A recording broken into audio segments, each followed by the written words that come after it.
Next item on the agenda is the update on the National Public Safety Broadband Network. Just something little here to talk about. Yes. Well, you may not have heard of this.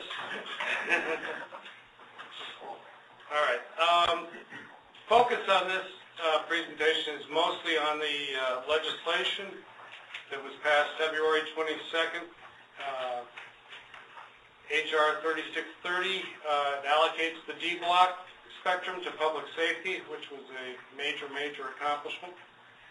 It forms the First Responder Network Authority, or the national commission that's responsible for the build-out and maintenance of the National Public Safety Broadband Network.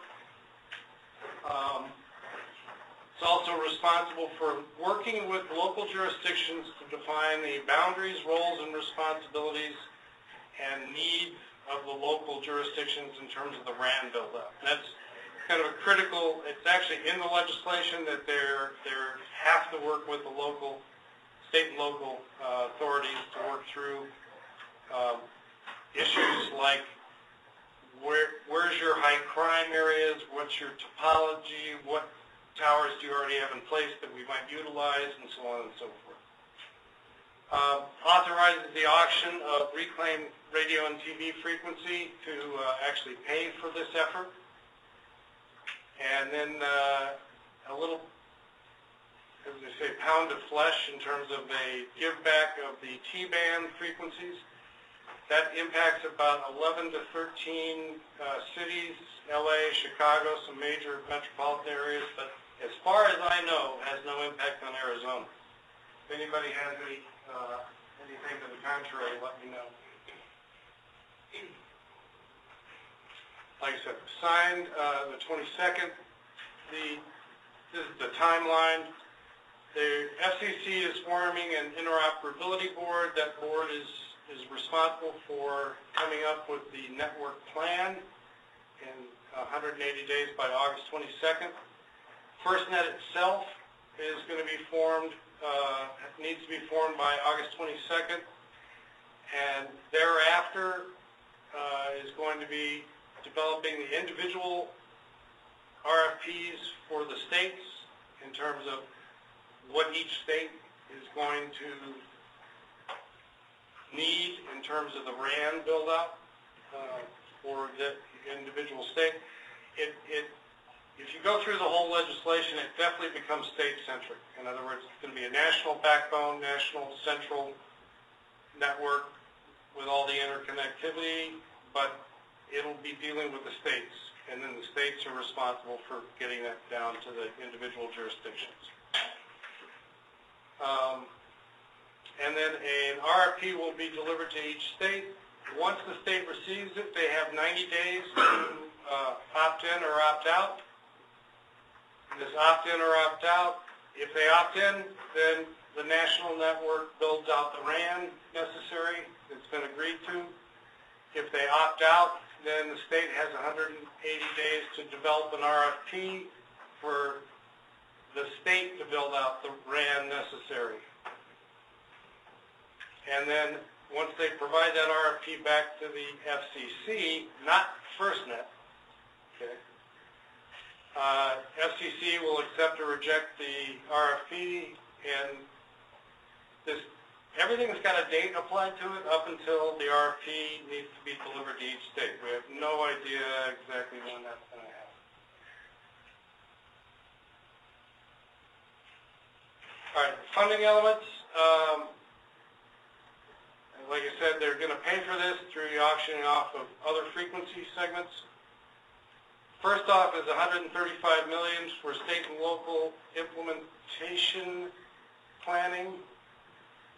No timeline yet, but more than likely they'll begin it in the third or fourth quarter of this year, the grant process. And then, you know, I can't see any grants delivered or given until the following year, 2013. We just did a rough guess in terms of, you know, if you have 50 states and 135 million, and so about 2 million for Arizona to do the planning. It's a 80-20 match, so we need to come up with $400,000. And they specify that these grants must be coordinated through a state or governmental body, state certified or governmental body. And there's $115 million. I'm going to interject for a second. So, we've been talking to lots of folks. Michael's been on the road and on the phone and on every conference call there is about this subject. Nobody yet knows whether this is going to be a single grant to the state for a state plan similar to a SCIP, or whether this is going to be some sort of, horrific divided up among type of scenario with a small amount of money available. We have our own feelings about whether or not that would make any kind of sense to try to dice it, slice it among individual jurisdictions and then try to roll it up into some sort of a statewide plan. I think that would be really, really hard to do, especially on the kinds of timelines that they're talking about. But we'll do whatever they do. I've talked to Gil at Homeland Security. If it's a divide and dice and slice, they'll certainly, be the logical person to take it on. If instead, if it's a single award for a statewide plan, like a SCIP, then seemingly it could be us, it could be DPS, it could be somebody at the state level who would be willing to do that, or it could be Homeland Security in partnership with us. We're not sure yet how this is going to play out. But certainly one of our key focuses here, besides just looking at the legislation, is sort of what our role is going to be.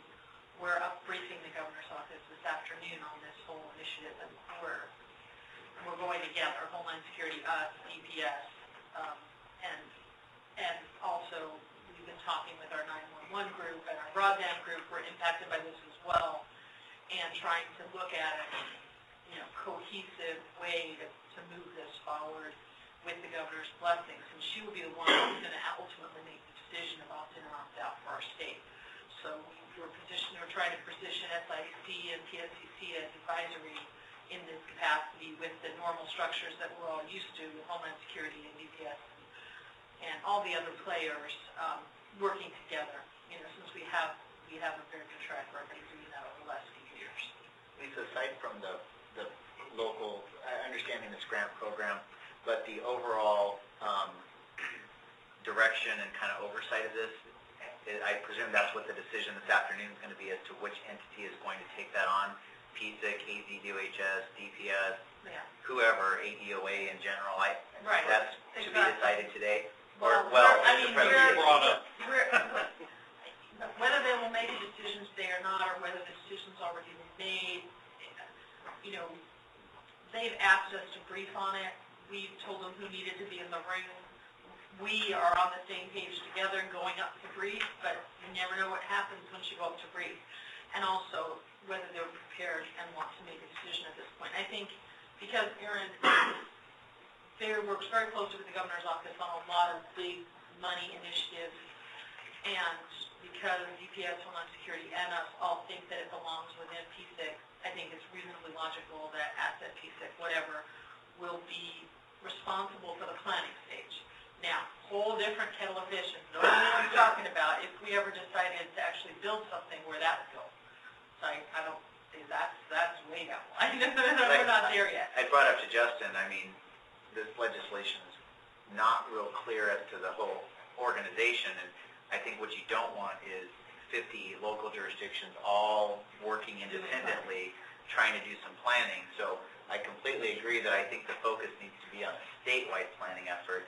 And logically, that should come from somewhere in this group, probably Asset, but I wasn't sure if that decision had been made because there's been a lot of questions from a local perspective of, do we have to start, is there going to be IJs due from every jurisdiction that wants to participate, which I think would be a nightmare, or should it just come from the state and you guys, the state, does the planning and with our input? Right, actually, and our feeling at this point is that 911 obviously has a skin in this legislation. We'll talk about some of that. And DPS obviously has a big skin in this legislation if it will ever come in the future. But, and Homeland Security, at some point, if there's grant programs to administer, they're a very logical person to do that.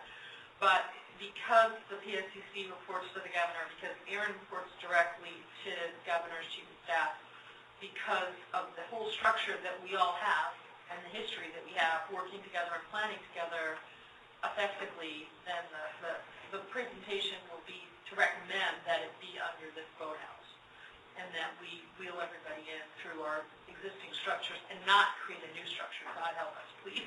I don't care who has it, as long as there's nothing new, because we really don't need another new structure.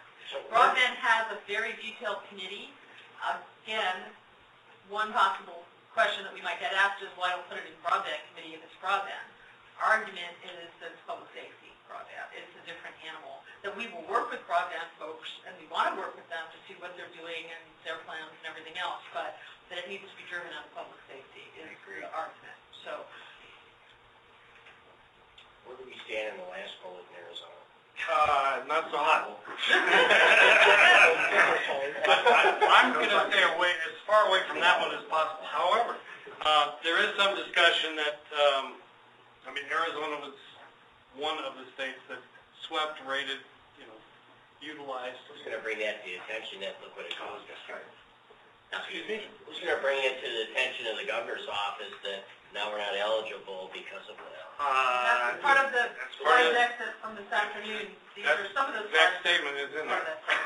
We're not doing I that. have to say that using their analysis of 115 versus 135, there's probably 2 million fares, only swept like 55 million. Exactly. So there's no way. Don't change. All right. There is some wording that if you promise not to do it again, you'd be eligible, but I don't know. We promise.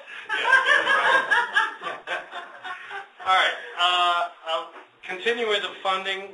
There's $300 million to NIST PSCR for research and development.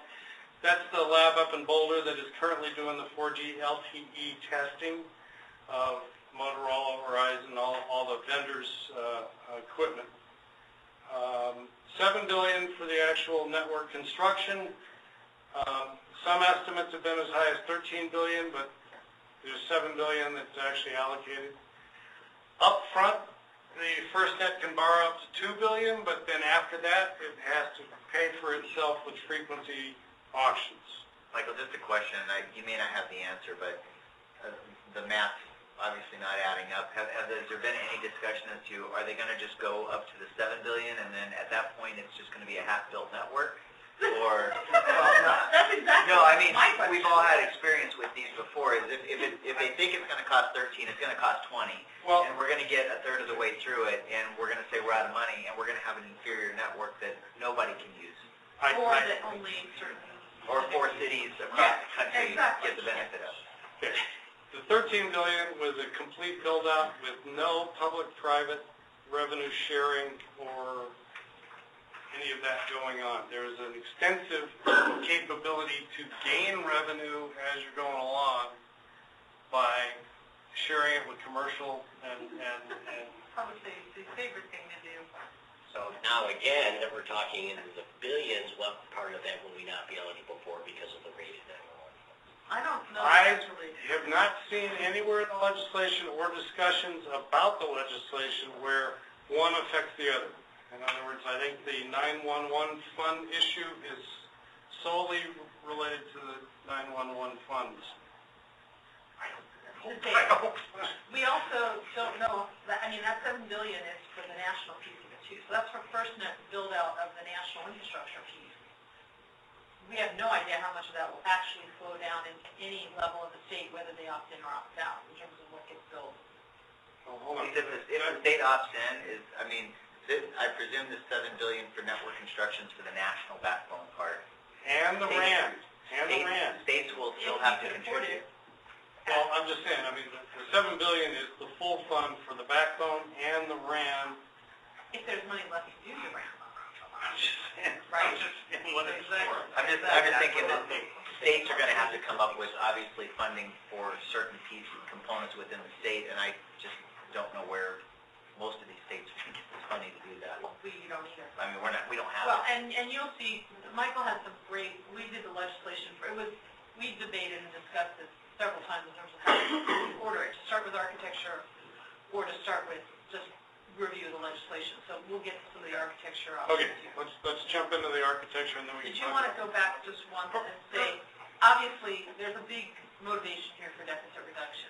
So the issue becomes, as you said, are we going to have a half-built, third-built network and a great picture on our deficit reduction, or at some point is it going to get rejigged, or is some of this idea about the fees and how we can generate fees in public-private partnerships going to generate more money? This is, you know, this is several years in discussion.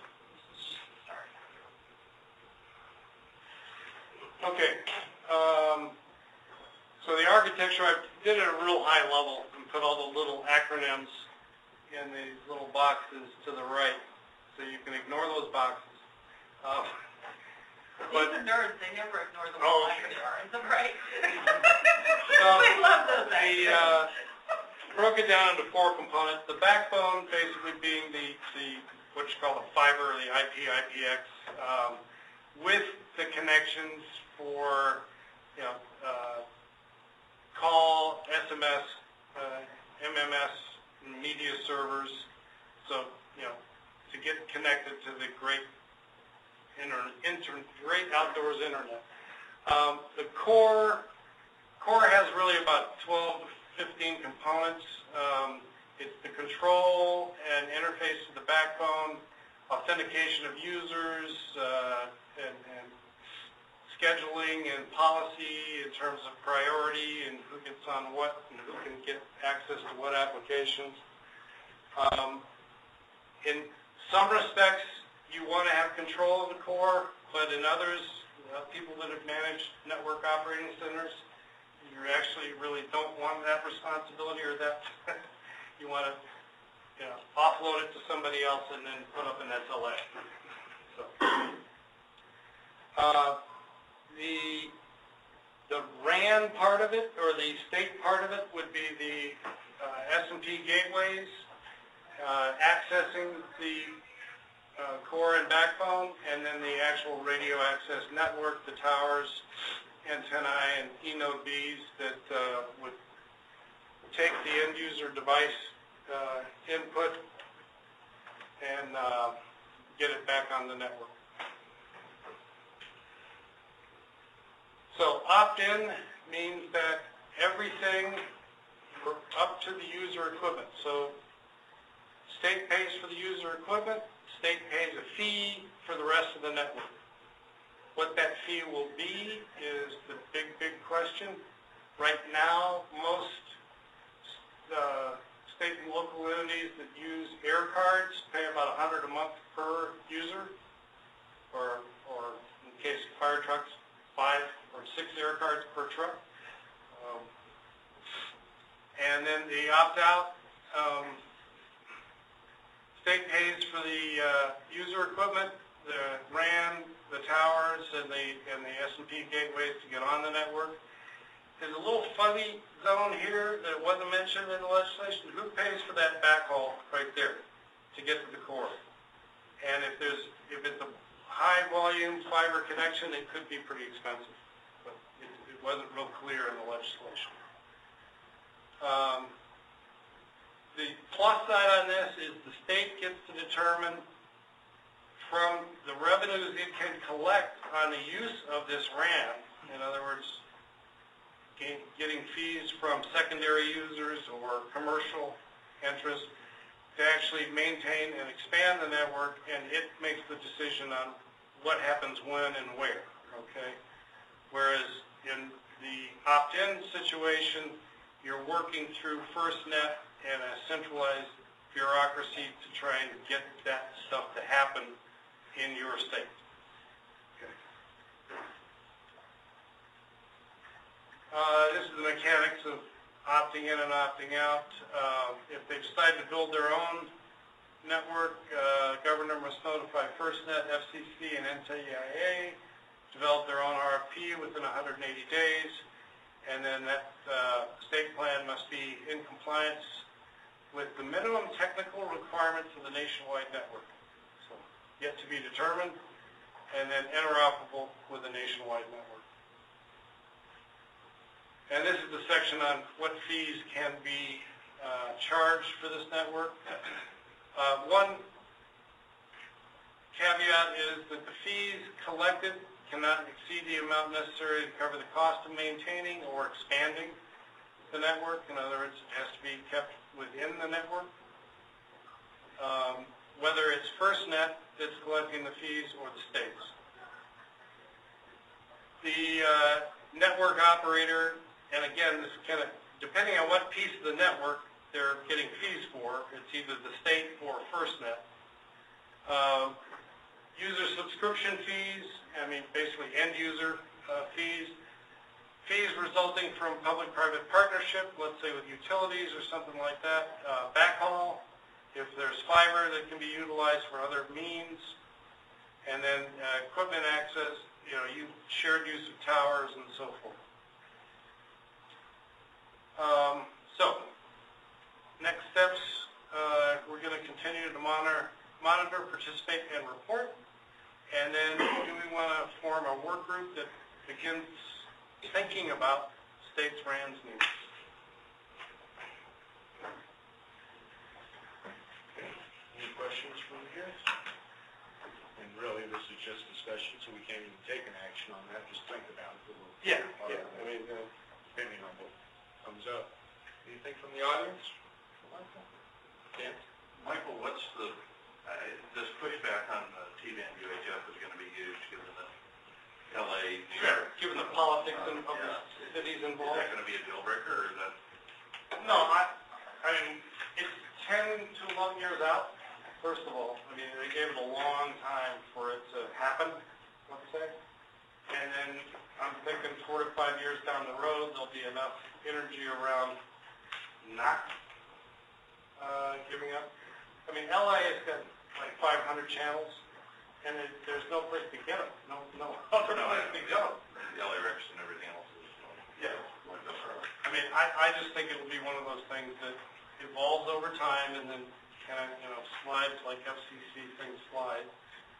But to your question, Dan, there's also, Michael's point is very well taken, there's also the fact that they're not dependent upon the selling of that for all the money that they're trying to bring in. Yeah, so there's a lot of other sections. Just a couple of comments on the DCU, at least the both, is that if we, as PSEC or a commissioner or anything else, had the opportunity to influence the construction of grant guidance on this thing to where these, especially planning dollars, get seeded to a single entity, I think it's important because we've been down this road with the PSEC grant, where originally it could be awarded to a single state, and within 3 weeks it was broken into the state that could only have 80 or 20%, and everybody else got 80%, and we fragmented $1 billion across the country and lost that aggregate power of having, the statewide entities be able to do some planning. And in terms of a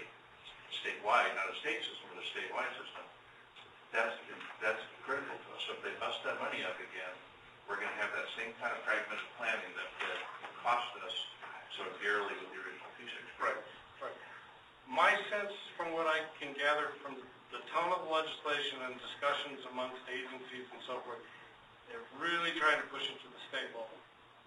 I mean, to the point of saying the appropriate connection between FirstNet and the state should be through the SWIFT. Yeah, and most of the talking points I've seen come out of DC in the last week have all been single point, state. Right.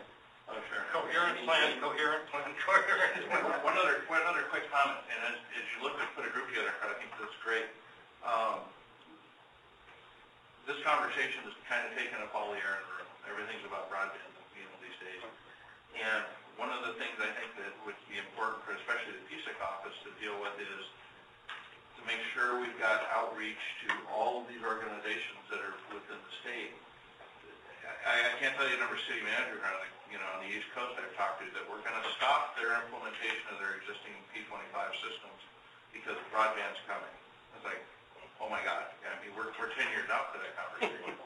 But to make sure that we have an intelligent dialogue with all the users in the state that don't see this as something that's 3 or 4 years down the road to replace their existing system. I mean, how do you say, well, we're going to stop PC Win because broadband's coming? No. So that's maybe something important. Yet another road. Well, the city managers. And so maybe just have an outreach conversation with users going, don't stop what you're doing.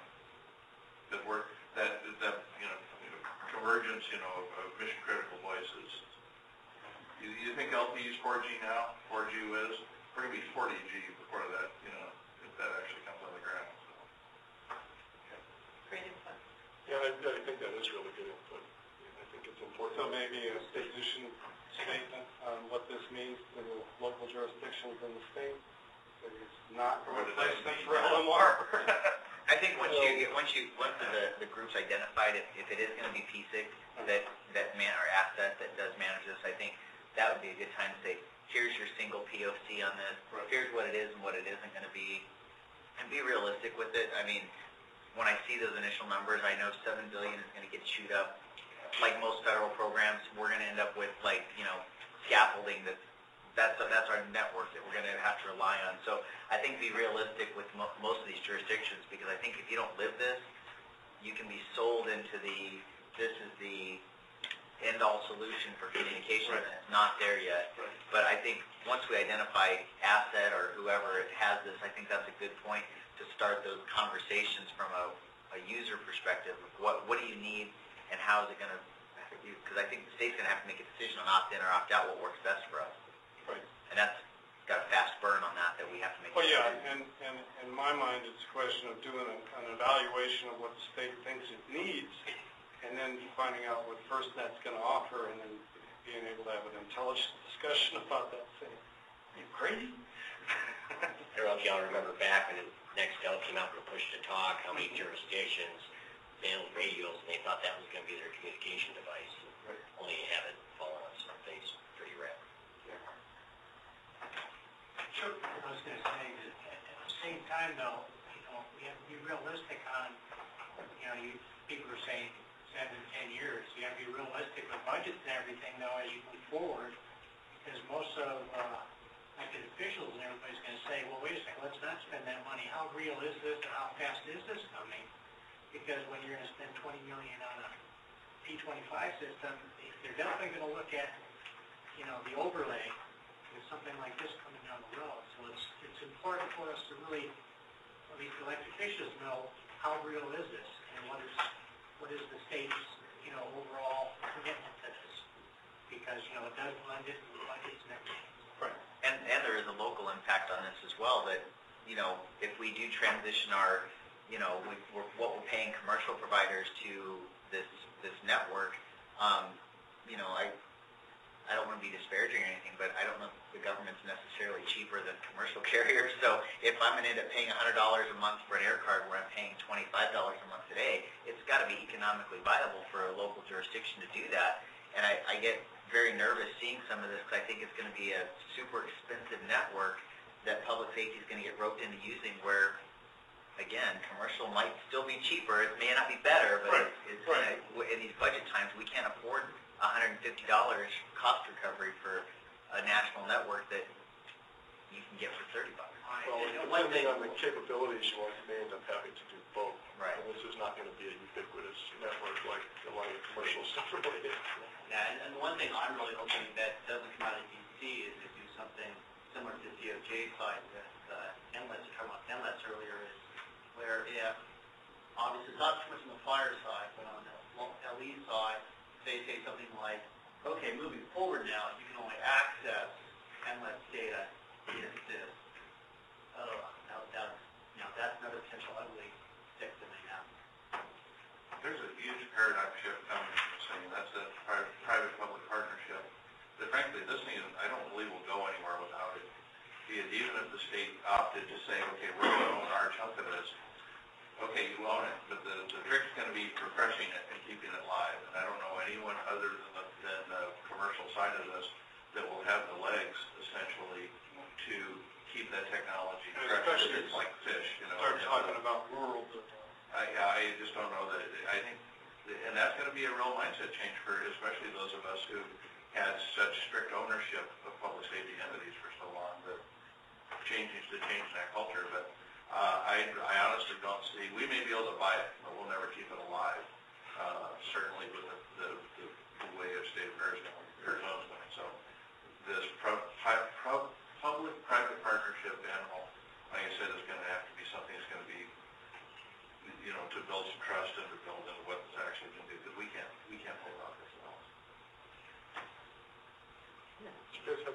absence of people making comments for the record? I do. Okay.